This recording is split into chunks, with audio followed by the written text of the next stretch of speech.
राष्ट्रकवि मैथिली शरण गुप्त जी ने कहा है, अंधकार है वहां जहां नहीं आदित्य, मुर्दा है वह देश जहां नहीं साहित्य। तो साहित्य तो है हमारे देश में, बहुत प्रचुर मात्रा में है, लेकिन पढ़ने वालों की कमी है।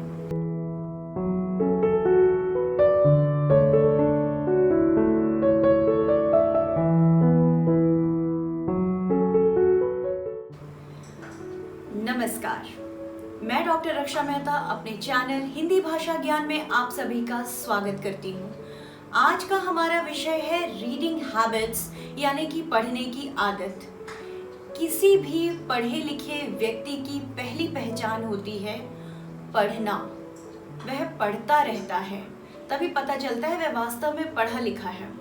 लेकिन आजकल क्या होता है कि हम लोग दूसरी जो मनोरंजक वीडियोस होते हैं वह देखने में तो बहुत आनंद लेते हैं। कोई केले के छिलके पर फिसल गया, कोई उधर गिर गया, किसी ने धक्का दिया, वो पानी में गिर गया, कोई चलते चलते गिर पड़ा। ये सब देखने में हम बहुत आनंद का अनुभव करते हैं। जब पढ़ने की बात आती है तो हम पढ़ नहीं सकते, ज़्यादा दूर क्यों जाएं। अच्छा, एक और बात, पढ़ने की आदत एक पढ़े लिखे व्यक्ति की पहली पहचान है, और पढ़े लिखे व्यक्ति की एक और पहचान यह है सुनने की आदत। पहले वह अपने से बड़ों की, अपने शिक्षकों की बात सुनता है, क्योंकि ऐसा है कि कोई भी शिक्षक आपको ये नहीं बताएगा कि आज मैंने बैंगन की सब्जी खाई, आलू का पराठा खाया। वह अपने मुख से जो भी शब्द निकालेगा वे ऐसे ही होंगे जो आपके लिए लाभदायक हो, आपके जीवन के लिए लाभप्रद हो, आप उनसे कुछ सीखें। यहाँ तक कि जब वह अपने जीवन के अनुभव बताएगा कि जब मैं स्कूल में पढ़ती थी तो एक दिन ऐसा हुआ, कुछ इस तरह की बातें भी यदि वह आपको बताएगा, वह भी सुनना आपके लिए आवश्यक है। क्यों? क्योंकि उससे आपको प्राप्त होता है अनुभव का ज्ञान कि ऐसी परिस्थिति मेरे समक्ष आई तो मुझे क्या करना चाहिए। इसलिए जो लोग गुरुओं की बातें ध्यान से सुनते हैं वे जीवन में कभी असफल नहीं होते। तो पढ़ने की आदत उतनी ही आवश्यक है जितने की सुनने की आदत। इतना मैंने इसलिए कहा कि वीडियो को अंत तक देखिए, पूरा सुनिए मैं क्या कह रही हूँ। हम ज़्यादा दूर क्यों जाएं। मैं शिक्षा के क्षेत्र से जुड़ी हुई हूँ, तो जाहिर है कि मेरे आसपास के लोग भी शिक्षा के क्षेत्र से ही जुड़े हुए हैं। और ये मीडिया का युग है, सोशल मीडिया का, सामाजिक मीडिया का युग है। तो मैं फिर फेसबुक पर भी हूँ, इंस्टा पर भी हूँ, यूट्यूब पर भी हूँ और ट्विटर पर भी हूँ। तो ऐसे करके मैं बहुत जगह जुड़ी हुई हूँ। तो उसमें मैं क्या एक चीज़ देखती हूँ कि यदि कहीं घूमने गए या इधर उधर या इस तरह की कोई तस्वीर यदि डाल दी जाए तो बहुत सारी टिप्पणियाँ आती हैं, बहुत सारे कमेंट्स और कॉम्प्लीमेंट्स मिलते हैं। लेकिन यदि कविता डाल दी जाए, यदि कहानी डाल दी जाए तो कमेंट्स यानी कि टिप्पणियों की संख्या जो है वो कम हो जाती है। तो इसे ही कहते हैं पढ़ने की आदत, जिससे आजकल लोग दूर भाग रहे हैं, जो कि शिक्षित समाज के लिए कोई बहुत अच्छी उपलब्धि नहीं है। शिक्षित व्यक्ति का पढ़ना बहुत आवश्यक है। क्यों और कैसे, क्या पढ़ना है क्या नहीं पढ़ना, ये भी मैं आपको बताऊंगी। ऐसा है कि जब हम छोटे होते हैं हम पाठ्यक्रम की पुस्तकें पढ़ते हैं जो हमारी मजबूरी होती है। जब हम बड़े हो जाते हैं हम प्रतियोगी परीक्षाएं लिखते हैं, तब हम पुस्तकें पढ़ते हैं जो कि हमारी मजबूरी ही होती है, क्योंकि कुछ ना कुछ नौकरी तो करनी है। अब जो है स्वतः पढ़ने की आदत कैसे लगती है या क्या करना है उसके लिए, कैसे पढ़ना है। अगर आपको पढ़ने की आदत बचपन से ही लग जाए तो बहुत अच्छी बात है, लेकिन अगर बचपन से नहीं लगी तो अभी भी आप पढ़ने की आदत अपने अंदर डाल सकते हैं। बचपन में अगर आपको काम मिलता है स्कूल से कुछ भी, तो अब बच्चे क्या करते हैं, जल्दी से विद्यालय का काम कर देते हैं और बस छोड़ देते हैं।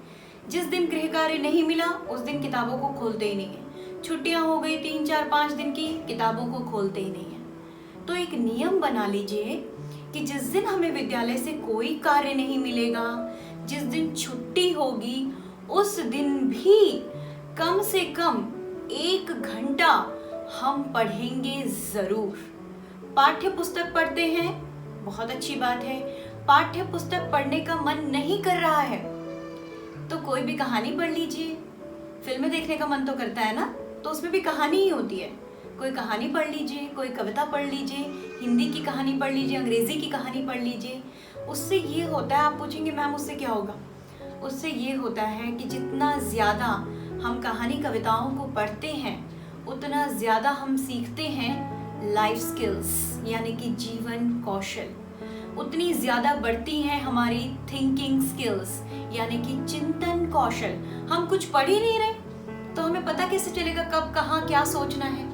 हम कुछ पढ़ ही नहीं रहे, पाठ्यक्रम से इतर कुछ भी एक्स्ट्रा नहीं पढ़ रहे। पाठ्यक्रम से इतर माने सिलेबस से हटकर कुछ नहीं पढ़ रहे हैं, तो फिर हमें कैसे पता चलेगा, हम कैसे सीखेंगे जीवन कौशल कि हमारे पास क्या समस्या है तो उससे कैसे निकलना चाहिए। अच्छा, फला कहानी में फला पात्र जो है वो इस प्रकार इस समस्या से बाहर निकला था, हम भी यही कर सकते हैं। अच्छा, फला चीज़ में हमने फला चीज़ पढ़ी थी, अब हम उसे जीवन में उतार सकते हैं। तो जितना ज़्यादा आप पढ़ेंगे उतने ही ज़्यादा आपके चिंतन कौशल यानी कि थिंकिंग स्किल्स और जीवन कौशल यानी कि लाइफ स्किल्स में अभिवृद्धि होगी। इसके अलावा वोकैबुलरी भी बढ़ेगी। तो हर वक्त एक तो आप देखिए, अब जब हम छोटे होते थे हमें पुस्तकों की आवश्यकता होती थी, अब हर वक्त पुस्तकों की आवश्यकता नहीं होती। आपके हाथ में हर वक्त मोबाइल रहता है, उसमें किंडल होता है। मोबाइल में ही पढ़ने के लिए कितनी चीज़ें होती हैं, कविताएं हैं, कहानियां हैं, छुटपुट साहित्य है, बहुत सारी चीज़ें आपको पढ़ने के लिए मिल जाती हैं। सिर्फ साहित्य ही नहीं, केवल हिंदी ही नहीं, केवल अंग्रेजी ही नहीं, आप इस तरह से पढ़िए जहाँ लिखा हुआ दिखे आप पढ़िए। आप बाहर निकल रहे हैं, दीवारों पर देखते हैं, क्योंकि हमारा जो देश है हिंदी भाषी देश है, एक बड़े भूभाग में हिंदी बोली जाती है और अंग्रेजी भी साथ में चलती ही है हमारे साथ। तो क्या होता है कि बहुत जगहों पर हिंदी और अंग्रेजी दोनों ही भाषाओं में लिखा रहता है। आप रेलवे स्टेशन में जाइए, जो निर्देश पढ़ेंगे आप, आधे बोर्ड में हिंदी में, आधे में अंग्रेजी में, उसको पढ़िए। आप रास्ते में होर्डिंग्स देखेंगे, बैनर्स देखेंगे, अंग्रेजी और हिंदी दोनों ही भाषाओं में लिखे होते हैं। आप एयरपोर्ट जाएंगे, वहाँ पर भी हिंदी तथा अंग्रेजी दोनों ही भाषाओं में लिखा होता है। आप पढ़िए, जो भी देखते हैं, जहाँ भी लिखा हुआ देखते हैं, आप विज्ञापन देखते हैं पढ़िए, आप बोर्ड्स देखते हैं पढ़िए, होर्डिंग्स देखते हैं पढ़िए, बैनर्स देखते हैं पढ़िए। क्यों? क्योंकि इससे आपके शब्द भंडार में अभिवृद्धि होती है, अपने आप ही आपकी वोकैबुलरी बढ़ती रहती है। ऐसी बहुत सारी चीज़ें जो आपको पुस्तकों में कभी देखने को नहीं मिलेंगी।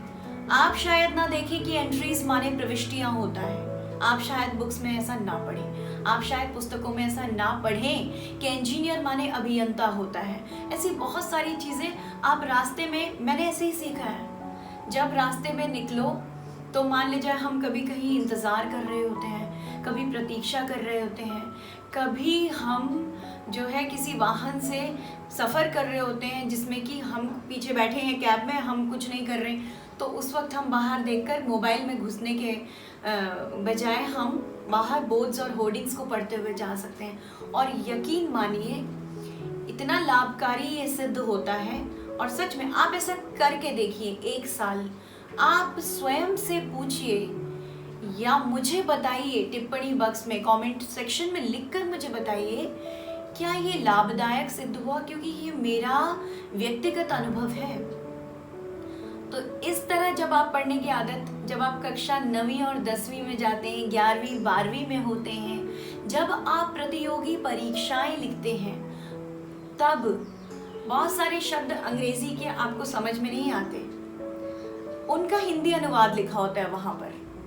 आप जब उनको हिंदी में पढ़ने जाते हैं कि अरे मुझे अंग्रेजी में तो समझ नहीं आ रहा, चलिए हिंदी में पढ़कर देखता हूँ, हिंदी में आपको और समझ में नहीं आता, क्योंकि अंग्रेजी का तो ऐसा है फिर भी बोलचाल में रहती है, लेकिन हिंदी का जब आप शब्द पढ़ते हैं तो आपको और भी अधिक वो समझ में नहीं आता।